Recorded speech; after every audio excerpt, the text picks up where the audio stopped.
Bonjour et bienvenue au balado Les Exportants, une initiative de Carrefour Québec International. Aujourd'hui, j'ai le plaisir de discuter avec Pascal Doucet de l'entreprise Doucet Machinerie qui est située à Dévelueville. Nous allons discuter de comment bien exposer dans une foire commerciale. Pascal va nous partager ses trucs et aussi il est président d'une association américaine. Il va discuter un peu avec nous de son implication et des impacts positifs sur son entreprise. Je vous souhaite une bonne écoute. Alors aujourd'hui, j'ai le plaisir d'être avec Pascal Doucet de Doucet Machinerie. Comment ça va, Pascal? Ça va très bien. Est-ce que tu peux nous parler un peu de toi? Est-ce que ça fait Ouais, longtemps? ben, Oui, vas-y. dans le fond, l'entreprise a 47 ans.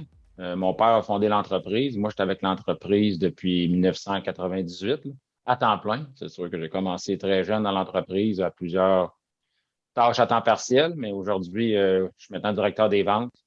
Euh, Avec mon associé Danny Pelletier, ben, on a racheté l'entreprise aussi, les deux, là. Donc, aujourd'hui, on est complètement propriétaire à les deux associés ensemble. Depuis combien d'années vous êtes propriétaire? Ça, depuis 2008. Depuis 2008, OK. Ouais. Qu'est-ce que ça fait, Doucet Machinerie? Donc, Doucet Machinerie, on fabrique de l'automatisation dans les usines qui transforment le bois. Donc, si on pense à une usine qui fait du plancher de bois franc, une usine qui fait des moulures en pin ou tout simplement des marches d'escalier, ben, ces clients, pour nous, c'est nos clients. Puis nous, quand on arrive dans leurs entreprises, on aide à augmenter leur productivité en fabriquant des équipements automatiques pour fabriquer leurs produits. OK. Est-ce que ça vous arrive de participer à des foires commerciales pour aller vous inspirer de la concurrence? Ben, oui, on participe à des foires commerciales tous les ans. Euh, Oui, pour voir la concurrence, voir ce qu'ils font, mais aussi le plus important pour moi, c'est le réseautage de nos clients puis d'en découvrir des nouveaux quand on arrive dans ces expositions-là, là. OK. Doucet Machinerie, aujourd'hui, ça a combien d'employés? On est 110 employés. OK. Euh, on opère à partir de Wville, au centre du Québec. Puis on exporte principalement 70 de notre production va aux États-Unis. Puis le restant, c'est Canada ou ailleurs dans le monde. Ailleurs dans le monde, là, c'est principalement Australie, Amérique du Sud, Amérique centrale, là, c'est à peu près 5 ou moins par année, là. On Fait dit que, 70 des ventes se font aux États-Unis. Est-ce que ça a été une tendance qui est là depuis plusieurs années? ouais, ça, c'est toujours entre 60 70 depuis les 10 dernières années au moins. Donc, c'est une bonne présence sur ce territoire-là. Est-ce que le développement de marché se fait toujours ou c'est des clients qui sont entretenus à chaque année? Ben, nous, on opère avec un réseau de distribution sur le territoire américain. Donc, nous, dans le fond, notre principal rôle pour Doucet, c'est de s'assurer que notre réseau de distribution est fort, qu'on sera avec le meilleur joueur localement ou des choses comme ça. Donc, pour ça, il faut quand même y aller puis aller essayer de trouver le bon joueur pour pouvoir continuer. Donc, on entretient notre réseau, on les forme. Certains ont même des techniciens de service qu'on leur a donné une formation pour installer nos propres équipements ou faire le troubleshooting pour nous, dépendamment du niveau de compétence de chacun des distributeurs, là. Donc, il n'y a pas de vente directe, c'est vraiment de la distribution. Oui, c'est ça. Le distributeur fait la vente du côté du client américain, sauf que le réseau de distribution, on est comme l'expert technique toujours en arrière, en support, là, OK. parce que nos machines sont quand même très technologiques, là. Oui. Fait que, faut quand même. C'est nous qui va faire l'installation souvent, là. À moins que ce soit une machine simple, mais la plupart du temps, nos techniciens de service, c'est eux qui sont déployés pour superviser l'installation avec de l'aide locale. OK, parfait. Donc, on dit souvent qu'aux États-Unis, quand on est une entreprise québécoise ou canadienne, c'est plus difficile à percer. Est-ce que vous ressentez ça? Euh, ben, nous, ça fait tellement longtemps qu'on exporte aux États-Unis qu'on est sur le marché américain. Tu sais, c'est mon père puis son associé qui avait commencé ça à l'époque, là. Le premier salon commercial aux États-Unis a été fait en 1984, là, pour nous. Fait que depuis ce temps-là, il y avait beaucoup de barrières. Moi, depuis que je suis entré dans l'entreprise, tu sais, les réseaux de distribution étaient déjà très bien installés. Mhm. C'est juste qu'on en a rajouté depuis ce temps-là, puis on travaille un peu avec d'autres joueurs, mais on a des meilleurs aussi. Mais tu sais, le réseau était déjà là. Fait que, est-ce que c'est plus difficile? Non. Je pense que si tu as le réseau de contacts, puis euh, avec le temps aussi, tu as développé ta crédibilité, ben, les gens, ils vont te faire confiance. Et puis, ça fait tellement longtemps qu'on fait affaire aux États-Unis, on a une marque établie aussi, là. OK, c'est connu. Ouais. Parfait. Aujourd'hui, on se rencontre pour parler des foires commerciales. Donc, vous participez à chaque année à combien à peu près de foires commerciales? Sur une base annuelle, deux. Dans le fond, on a deux secteurs, là. Il y en a on a une foire commerciale qui est axée sur nos industries pour le bois. On a environ 10 de nos travaux, c'est relié au polissage de métal. Donc, il y a certaines de nos sableuses pour le bois qu'on a converties pour polir aussi le métal. Donc, on fait aussi une exposition pour le métal. Mais ça, c'est un secteur justement où on veut faire des salons commerciaux pour faire connaître notre ligne de produits dans ce secteur-là, histoire de diversifier notre clientèle, là. Fait que ça, on a comme les deux extrêmes, là. J'ai en woodworking ou le bois, c'est-à-dire, où là, on est très connu, on a une crédibilité, puis on y va, puis au contraire, c'est plus de la formation de nos distributeurs. On a beaucoup de clients, on est attendu quand on arrive, parce que quand je fais une exposition côté bois, c'est soit un camion de 53 pieds ou deux camions de 53 pieds qui partent à l'exposition, là. Oh mon Dieu, là, vous avez un gros espace. C'est ça. OK. Ouais, ouais, c'est une équipe de, je dirais, minimum 8 personnes, des fois 10. C'est ça, avec beaucoup d'équipements. Versus quand je vais du côté métal, ben là, c'est où j'ai un tout petit kiosque de peut-être 20 par 20. J'ai juste une seule machine. On est une équipe limitée, mais on est en début là, avec l'acier, là. Je n'ai pas encore établi toute ma crédibilité du côté d'acier, donc là, c'est vraiment de la prospection. Je trouve ça super intéressant de voir les deux facettes. La facette de quand on commence, puis celle quand on est bien établi. Donc, si on y va sur le côté quand on est bien établi, que c'est le gros show, c'est un show annuel une fois par année, il faut être là, sinon ça ne fonctionne pas. C'est ça? Ça, ouais. Oui, parce que tu n'as pas le choix, je pense, rendu où on est rendu. Parce qu'on a notre réseau de distribution aussi au côté américain là, qui se fie à nous pour être là. Lui va amener des clients dans notre kiosque pour leur montrer les équipements. On s'en sert aussi. Quand je fais les grosses expositions comme ça aussi, il y a la journée de pré-show, là, normalement, qu'on appelle, où là, c'est une journée de formation pour les distributeurs. Ah, OK. Bon, donc, les distributeurs peuvent rentrer une journée plus vite, une journée de preview, puis normalement, eux peuvent même. Là, on a vraiment des cours qu'on donne dans notre kiosque sur les équipements, c'est quoi les arguments de vente, c'est quoi les nouveautés. Même nous, ce show-là, bois, dans le fond, il y en a deux là, qui alternent à chaque année. Il y en a un, c'est à Las Vegas, une année impaire, puis l'autre, les années paires, c'est IWF à Atlanta.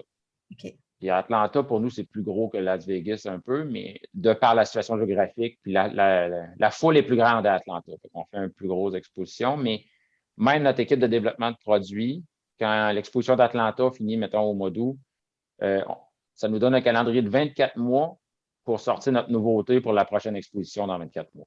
On a même planifié nos sorties de produits en fonction de cet événement-là. Ah, est-ce que la compétition fait la même chose?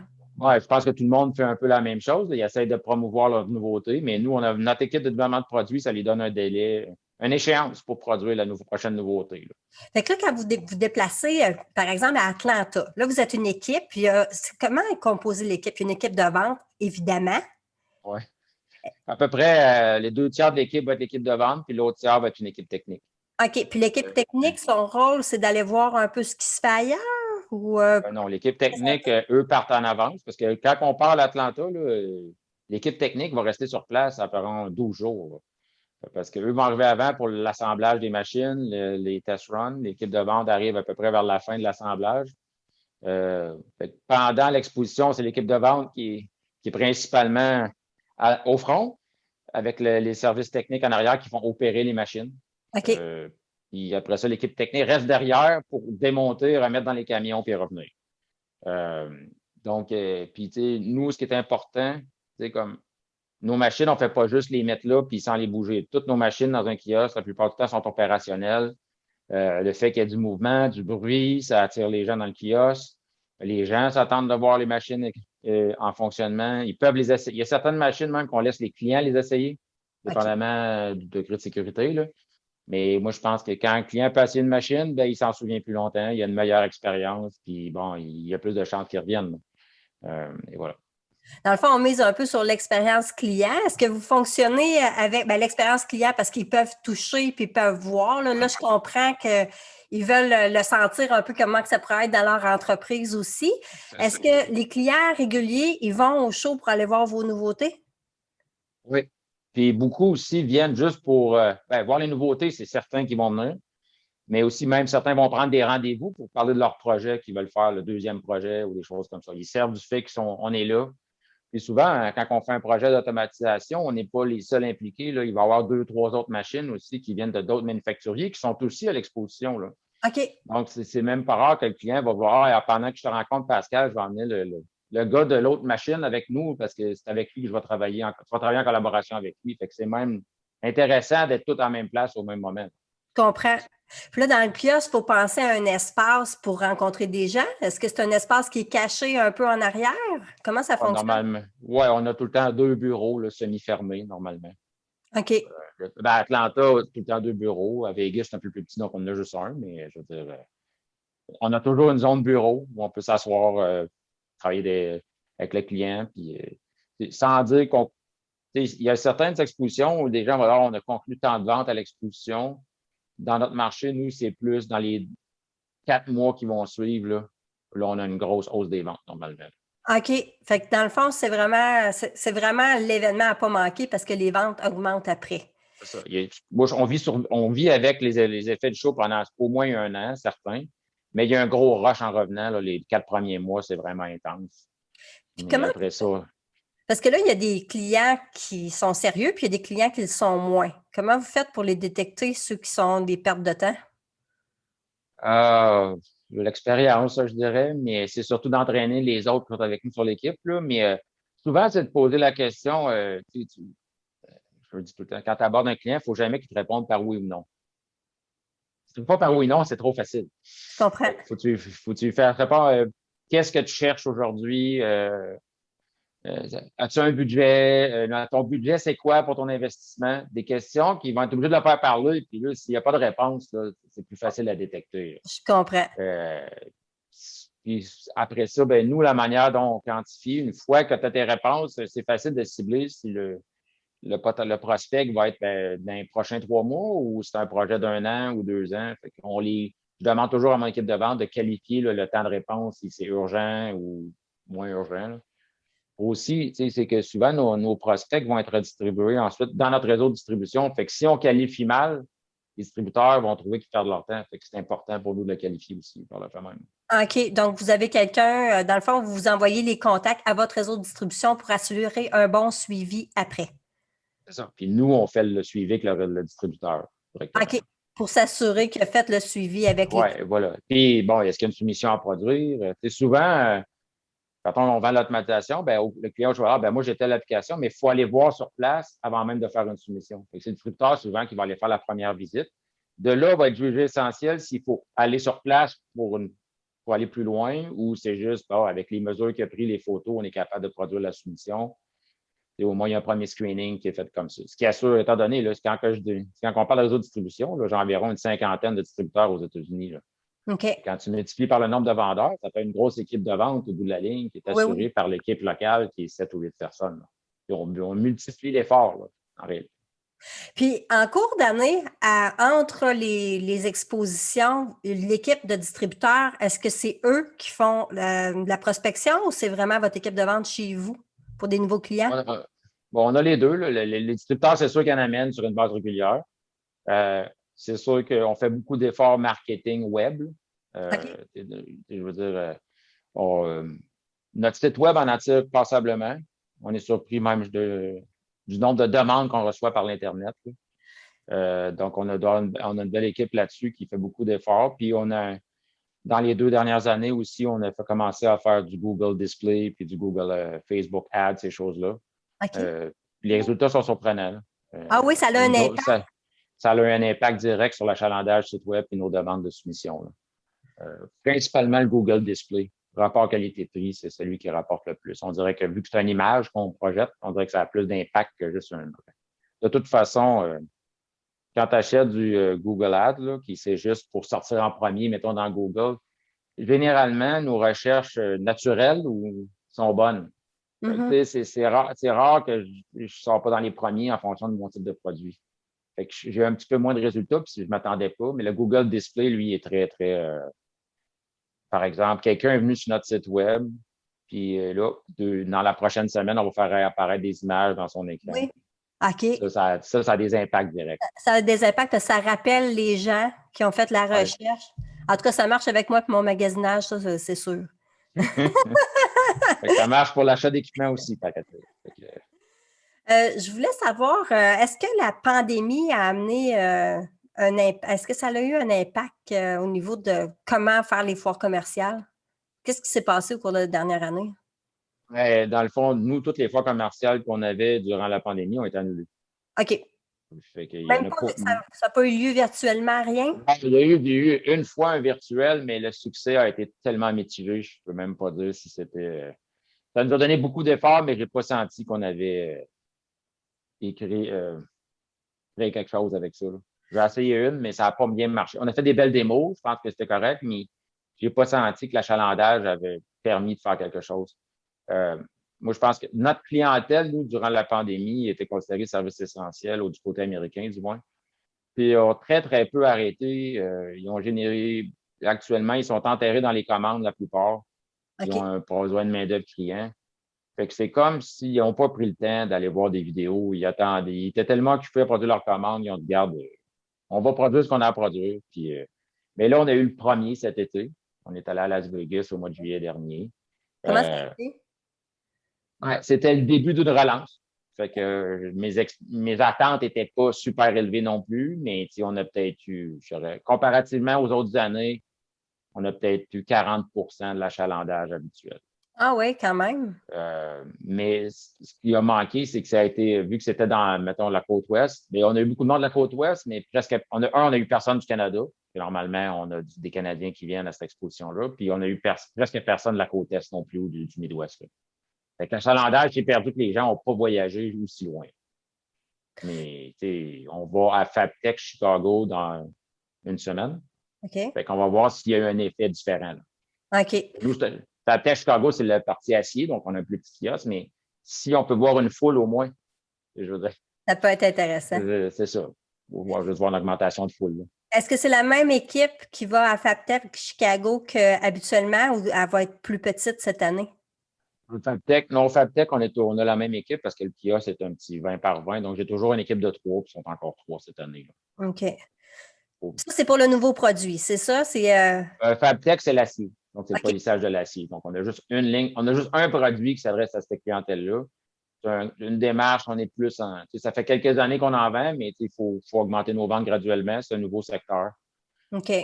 Fait comment on procède pour commencer à se faire connaître? Est-ce que vous utilisez le nom de Doucet Machinerie ou vous commercialisez sur un autre nom? C'est juste Doucet, c'est pas Doucet OK. Machinerie, c'est juste la marque Doucet. Euh, Puis, fait que, on voit un peu le logo derrière moi, là, mais c'est la ligne rouge. Donc, tout ce qui est bois est un accent rouge, tout ce qui est sableuse, acier, un accent vert. OK. Les deux couleurs de prédilection. Mais comme dans l'acier, on commence. Fait que là, il faut vendre des machines pour se donner des références. Ça fonctionne beaucoup par référence. J'imagine, un tel utilise sa machine, etc. Ben, à un moment donné, tu vas venir que plus de monde vont l'utiliser. Alors que dans le bois, j'ai moins ce problème-là. La crédibilité est là. Il y a des équipements que c'est nous qui avons les plus grosses parts de marché en Amérique. Fait que, je veux dire, on fabrique même la marque privée pour certains gros joueurs. J'ai pas ce problème-là en tant que tel, là. OK. Puis comment vous sentez ça, là, partir cette marque-là, là? Vous allez vous chercher d'autres distributeurs? Comment que ça va fonctionner? Dans l'acier, c'est ça. On a quelques distributeurs dans l'acier, on en veut plus. Fait que c'est certain, au show, on en trouve tout le temps un ou deux à chaque fois qui veulent embarquer avec nous. L'année dernière, entre autres, un exemple, on a pris une entente avec 3M, qui est quand même une compagnie mondiale, où eux fabriquent des courroies de polissage pour nos machines. Fait que là, on a pris un exemple, eux nous fournissent des courroies, on leur donne des références. Puis là, même, on va avoir notre sableuse dans leur centre de recherche. Ah. Donc, tous les rapports de lab qu'ils vont produire vont être avec nos sableuses. Ça va apparaître dans leur rapport de recherche de résultats de lab. Fait que dans le fond, c'est de se Puis bâtir un nom. Fait que là, c'est de c'est taper ça, dessus et de dire on est fiable, là. On est c'est ça. associé à Puis un là, gros joueur. ouais, c'est ça. Puis là, on va être associé à 3M, là. Fait que OK. ça va être une bonne affaire. Puis surtout que là, même en étant en 3M dans leur laboratoire à Minnesota, j'ai même accès à la machine pour faire des démos avec des clients chez 3M. Ça va bien paraître aussi, là, si jamais Tout ça. à On va fait. donner un autre site de démo aussi où on va pouvoir accéder. Comment vous fonctionnez pour les démos là, aux États-Unis avec Doucet Machinerie en ce moment, là, quand il n'y a pas de show? Les gens qui veulent voir une usine, est-ce que les anciens clients ouvrent leurs portes ou vous avez une salle de montre? Les plus petites machines, souvent les distributeurs ont des salles de montre. OK. Ça, c'est un élément. Mais oui, il y a plusieurs clients avec des références. Et tant que c'est pas de la compétition en général, les gens se permettent des visites, là. OK. Puis souvent, ça va dans deux sens, là. Si je te laisse entrer chez nous, je vais pouvoir aller chez toi après. Puis normalement, quand il n'y a pas de compétition directe, le gars qui fabrique des portes d'armoire, il ne veut peut-être pas un autre gars de porte d'armoire, mais le gars de porte d'armoire va laisser permettre au gars de marche d'escalier d'aller le voir, là. OK. Parce qu'au bout de la ligne, ça reste du bois à transformer, mais c'est pas au moins la même fabrication, mais les machines restent les mêmes souvent, là. Parce que moi, je me mets à la place du client. C'est sûr qu'il veut voir qu'est-ce que ça a l'air, il veut Ouais. imaginer. OK. Est-ce que vous recevez des fois les clients chez vous à Develueville? Ouais. Je voulais juste ajouter son dernier point. Une des choses qui a changé la dernière année, c'est qu'on a fait plus de démos vidéo, des OK. démos live vidéo. Fait que souvent, c'est arrivé que moi, je suis allé sur place chez un client, c'est moi qui filmais pendant que j'étais live avec le client, là. Ah, Tu sais. c'est vraiment super, Fait ça. que, tu sais, oui, ça pourrait, écoute, c'est pas la meilleure image, mais tu sais, je peux lui montrer live. Fait que oui, avant COVID, on savait, des clients viennent tous approuver leurs équipements. Dès que l'équipement a une certaine valeur, les clients américains ou canadiens viennent à Wville, viennent approuver l'équipement avant qu'on l'expédie. Avec le COVID, ça a été plus compliqué, là.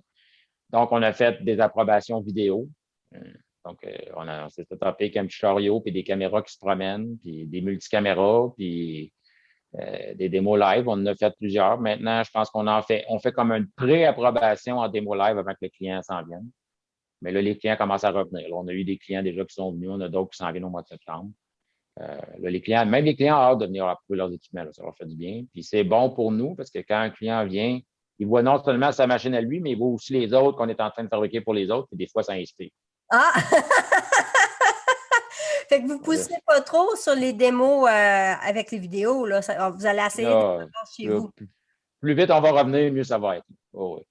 Puis c'est bon aussi parce que souvent, tu sais, j'ai une machine en test à l'usine que je sais qu'il y a une approbation par un client, bien, c'est pas rare non plus qu'on invite d'autres clients qui ont un peu le même besoin de venir voir la machine pendant qu'elle est chez nous. C'est bien plus facile de venir les faire chez nous que d'aller chez le client, demander la référence. Surtout si c'est deux compétiteurs, là. À l'usine, chez nous, c'est facile. Le client X, il vient le mardi, bien, le client Y va venir le mercredi, là. Je veux dire, ils ne sauront pas que les deux sont venus, là. C'est normal. C'est encore chez moi, donc je peux inviter qui je veux, là. Puis quand vous invitez des clients là, chez vous, là, comment vous fonctionnez? Parce que vous êtes à Develueville. Est-ce que tu organises, Pascal, tout le transport puis tout ça, ou ils s'organisent, ils vont. Alors, la plupart du temps, ils vont se rendre jusqu'à Wville ou Victoriaville, maintenant. OK, je Rendu là. comprends. OK. Normalement, ils sont là. Normalement, on les loge à Victoriaville, parce qu'à Wville, il n'y a pas d'hôtel. Mais Mhm. et les clients qui viennent vraiment de l'extérieur, eux, vont arriver la veille, souvent. On va les amener souper la veille pour préparer la journée du lendemain. OK. Fait que Le là, vous lendemain, on arrive à l'usine, puis on les set up pour la journée, puis le soir, ils repartent. S'ils n'ont pas fini, ils vont coucher 2 soirs, sinon ils repartent à l'aéroport en fin de journée le lendemain. OK, fait que là, dans le fond, il y a un souper. Dans le fond, vous créez des liens aussi en même temps. Ouais. L'équipe de vente les reçoit, il y a un souper qui se fait, vous discutez ensemble. Puis, est-ce que c'est beaucoup des liens interpersonnels, les ventes? Ouais, c'est sûr qu'il y en a un peu. J'ai plus la relation interpersonnelle avec le distributeur, qui souvent va accompagner le client lors de ces OK. visites-là. OK, Et OK. lui, c'est une vente répétitive. Tu sais, pour lui, moi, le distributeur, c'est un partenaire d'affaires, là. Je veux dire, si lui réussit, moi aussi je réussis. Tu sais, ça va bien ensemble. Lui, il a souvent cette relation avec le client. Souvent, c'est son premier projet avec moi. Il ne me connaît pas nécessairement. Il y en a de plus en plus qui répètent, mais je veux dire, au début, ils ne connaissent pas Pascal. Certains même ne connaissent pas Doucet, c'est le distributeur qui a fait la promotion. Mais ils ont confiance en leur distributeur. Puis souvent, comme je dis dans un projet, c'est pas Doucet qui fait tout, là. Il y a d'autres équipements aussi qui sont associés dans le même projet, mais le distributeur, lui, il a vendu toutes les machines. Pour OK. le end user, lui, il a acheté à une place qui est son distributeur, puis le distributeur lui a peut-être donné 3 commandes d'achat, là. Une chez Doucet, puis 2 autres manufacturiers pour faire un projet global. Fait qu'on prend soin du distributeur parce que c'est lui, dans le fond, qui prend soin du client. C'est ça? C'est ça. Oh, OK. mais le client aussi, on en prend soin quand il vient. On leur fait découvrir les saveurs locales. Ah, c'est parfait. Toi, Pascal, là, tu es dans une association, le Woodworking Machinery Association. Tu es le Oui. président maintenant. Est-ce que tu peux nous en parler? Oui. Ben, dans le fond, ça fait partie des activités de réseautage qu'on fait. Dans le réseautage, il y a bien des niveaux, là. Les expositions, c'en est un, mais l'autre affaire, c'est les associations de fabricants de machinerie et de distribution. Donc, le WMIA. Lui, c'est les membres, on est 150 membres environ, puis les 150 membres, c'est soit des importateurs de machines sur le marché nord-américain ou les distributeurs, donc qui regroupent des distributeurs. Puis, cette association-là est propriétaire de l'exposition d'Atlanta IWF. En réalité. Ah oui, OK.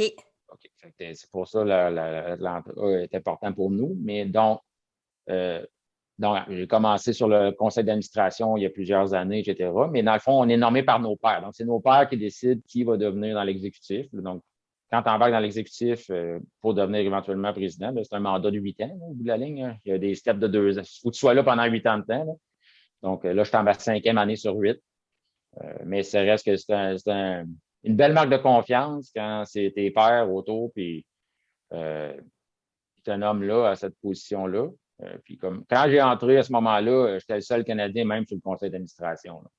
Là, aujourd'hui, on est 3, mais sur le conseil d'administration, on est 3, je suis le seul dans l'exécutif, mais je veux dire, et ça s'en vient. Mais historiquement, l'association était plus, même si elle s'était dite nord-américaine du Nord, là, North America, c'était plus USA. Là. OK. Mais tranquillement, on voit que ça devient plus Amérique du Nord. Est-ce Le réseau. Est-ce qu'on sent une différence quand on est Canadien parmi un conseil d'administration composé majoritairement d'Américains? Non. Ben, ça fait tellement longtemps que je connais ces gens-là. J'ai toujours travaillé avec eux. Je pourrais dire, I'm a member of the bunch. Là. Je pense pas qu'eux voient la différence non plus, à part qu'on se lance. Ils me lancent des points, puis je leur en lance aussi. Tu sais. Les seules petites affaires, c'est qu'il y a un comité où je peux pas vraiment m'impliquer au travers de l'association, c'est qu'ils ont un comité au niveau des public policy américaines. OK, ouais. Donc, sans dire qu'on fait du lobby, il y a un comité qui s'occupe des politiques américaines. Mais ça, ce poste-là, je ne pourrais pas être sur ce comité-là, par exemple. Mm-hmm, je comprends. Parce que ça, c'est vraiment, eux, ils vont au Congrès américain 2 fois par année, des choses comme ça. Moi, ça ne marcherait pas vraiment à être là.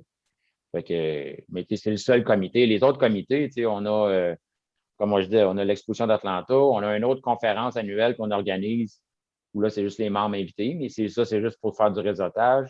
On a des programmes de formation pour soit, mettons, un vendeur. On a un vendeur de formation qui a été annulé pour le COVID, mais qui va reprendre.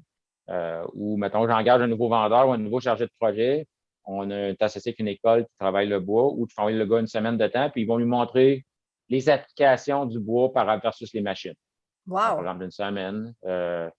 On donne aussi, on a une partie d'éducation où c'est de donner des bourses d'études à des étudiants dans l'industrie du bois. OK. Donc, on donne en moyenne entre 30 et 40 000 américains par année en bourse d'études, dont cette année, là, tu vois, il y a 1 500 qui va être donné à des étudiants de l'École du meuble à Victoriaville. Là.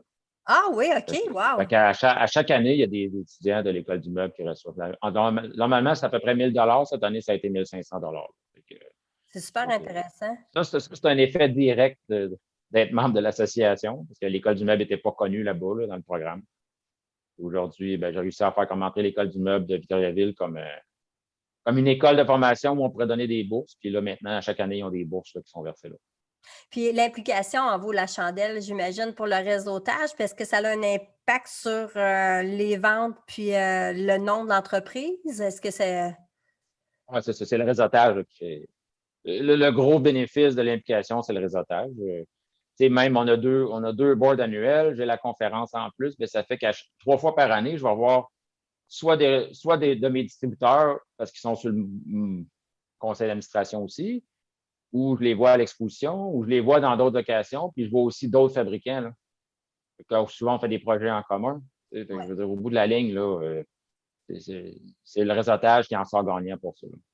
Fait que vous devez avoir hâte de vous voir tout le monde. Est-ce que vous êtes revus depuis la pandémie? Oui, moi, j'ai jamais arrêté de voyager tout le long de la pandémie. Là. Personnellement, là, je voyage en moyenne 1 semaine aux États-Unis par mois depuis le début. Je n'ai jamais vraiment arrêté là, avec les conditions de travail essentielles. Mais il faut juste être plus prudent et d'autres choses, mais ça se fait. Fait que mais oui, on a eu un premier board officiel au mois de mai dernier. OK. C'est la première fois qu'on se réunait depuis le début de la pandémie, quand même, tout le monde en vrai, au mois de mai. Là, ça a été le premier. Puis le prochain est prévu en octobre, puis sous toute réserve, on devrait avoir lieu en présence. Ah, ben ça, c'est le fun. Fait que ça repart, ça Ouais. part du bon sens. Ouais. Ben, je te remercie beaucoup, Pascal. Je pense que ça peut aider les gens qui font les expositions, là, les trucs que tu nous as partagés. Y a-tu un bon coup que tu aimerais nous, tu sais, peut-être un conseil, puis quelque chose à moins faire pour les gens qui veulent faire des expositions? Ouais. Ben, le bon coup, c'est souvent, au début, quand je commençais à Chose Expo, on faisait tout le temps un budget, puis on était un petit peu plus surveiller nos budgets. Puis on se limitait peut-être dans le choix de l'emplacement versus le pied carré. Puis aujourd'hui, je choisis mon emplacement d'abord. Puis s'il faut que je paye un peu plus cher pour mon emplacement parce qu'elle est mieux située, ben je le fais. Je n'hésite pas parce que ça fait un trafic direct dans ton kiosque ou l'autre. Fait que souvent, il y a ça. Puis l'autre élément que je fais ou normalement, j'ai comme un petit PowerPoint de préparé pour les gars à l'équipe de vente. Puis c'est plutôt genre les comportements à pas faire pendant une exposition pour être sûr qu'on est accueillant. Éviter le phénomène d'armée. Tu vois toute l'équipe restée dans le milieu du kiosque en train de jaser, ça marche pas. Regarder son téléphone là, pendant que non. Sors du kiosque, tu vas regarder ton téléphone. Il faut avoir de l'air accueillant tout le temps. C'est un peu comme la nuit. Sinon, les gens font le tour, ils te regardent et ils passent tout droit. Puis tu sais pas qui t'a raté. Puis l'autre affaire, c'est on ne sait jamais à quelle heure le bon client va rentrer. Même si le show finit à 5 heures, à 5 heures moins 5, on est encore ouvert. OK. Ça, c'est important, dans le fond, de pas commencer à Des fois, non, ben, je veux dire, même en fin de journée, des fois, les expositions, c'est plusieurs journées, tu sais, puis ça arrive des fois que tu as 5h05 qu'il va passer, le gars, parce qu'il est sur sa sortie, il n'est pas encore sorti, mais là, il voit là, puis là, fait que, tu sais, on étire un petit peu, puis ça a toujours été, en tout cas, j'ai eu des belles surprises, des fois, dans les fins de journée. Ah, ça, c'est un bon truc quand même, parce qu'on a tendance à être fatigué en fin de journée. Ouais, c'est ça. Puis, quitte à réduire l'équipe, souvent en fin de journée, je vais réduire l'équipe. Quand je vois que les gens, il y a moins d'achalandage, ben, dernière demi-heure, je vais même laisser des gens aller dans l'équipe des ventes. C'est pas grave. Là. On est capable de soutenir le rythme pour finir la journée.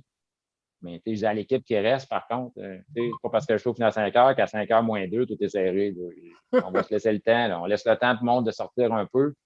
Parce que souvent, il y en a un qui est sur sa sortie vers le hall, puis là, il voit de quoi d'intéressant, puis là, il pose souvent, il va revenir le lendemain, là, tu sais, il sait, le show est fermé, il faut que je m'en aille, mais je vais passer, c'est sûr, demain, mais au moins, il faut l'avoir salué, il faut avoir. C'est des bons conseils. Ouais. Puis l'autre affaire que je pense qu'on fait de très bien aujourd'hui, dans toute l'équipe de vente qui est à l'exposition, j'ai quand même aussi à l'usine une personne attitrée pour l'équipe de l'exposition, que sa seule mission, c'est de faire des soumissions à distance. Fait qu'aujourd'hui, une fois que la carte est scannée, si le client demande une soumission, j'envoie un texto à cette personne-là au bureau avec lui disant quoi mettre sa soumission. Puis normalement, dans d'une heure au maximum, le client a déjà reçu sa soumission sur son email.